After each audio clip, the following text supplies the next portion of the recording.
নেপালে প্রলয়ঙ্করী পাহাড়ি ঢলের পর থেকে নিখোঁজ কয়েকশো ভারতীয় নাগরিক। বেশ কয়েকজনকে জীবিত উদ্ধার করা হলেও বেশিরভাগের হদিশ না মেলায় বাড়ছে উদ্বেগ।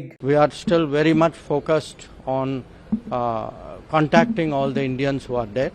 সবচেয়ে বেশি উৎকণ্ঠা তৈরি হয়েছে পশ্চিমবঙ্গ থেকে যাওয়া একটি দলকে ঘিরে।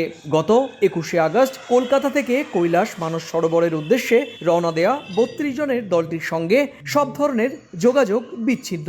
বারাসাতের শিক্ষিকা সুস্মিতা ভট্টাচার্য পশুপতিনাথ মন্দির দর্শনের পর কেরুঙের দিকে যাওয়ার সময় পরিবারের সঙ্গে শেষ কথা বলেছিলেন। এরপর থেকেই তার ফোন বন্ধ পাওয়া যাচ্ছে। কারোর সঙ্গে কোনো আমরা যোগাযোগ করতে পারছি না। কারণ হচ্ছে ওইখানে আমাদের যা মনে হচ্ছে পুরো ওয়াশ আউট হয়ে গেছে, কোনো নেটওয়ার্ক পাওয়া যাচ্ছে না, কারোকে ফোনে পাওয়া যাচ্ছে না। একই দলে আছেন ব্যারাকপুরের বাসিন্দা ও সাবেক কেন্দ্রীয় রেলমন্ত্রী মুকুল রায়ের পুত্রবধূ শর্মিষ্ঠা রায় ভৌমিক।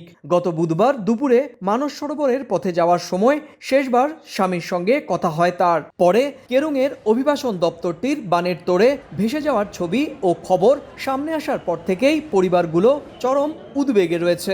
কলকাতার ভ্রমণ সংস্থার অফিসও নিখোঁজ কর্মীদের ব্যাপারে কোনো তথ্য দিতে পারছে না। শুধু পশ্চিমবঙ্গ নয়, তামিলনাড়ু, কেরালা, গুজরাট, কর্ণাটক, অন্ধ্রপ্রদেশ, উড়িষ্যা ও ছত্তিশগড়ের বহু মানুষের খোঁজ এখনও মেলেনি। স্বজনদের খোঁজে হেল্পলাইনে যোগাযোগ করছে তাদের পরিবার। সুব্রত আচার্য, সময় সংবাদ, কলকাতা।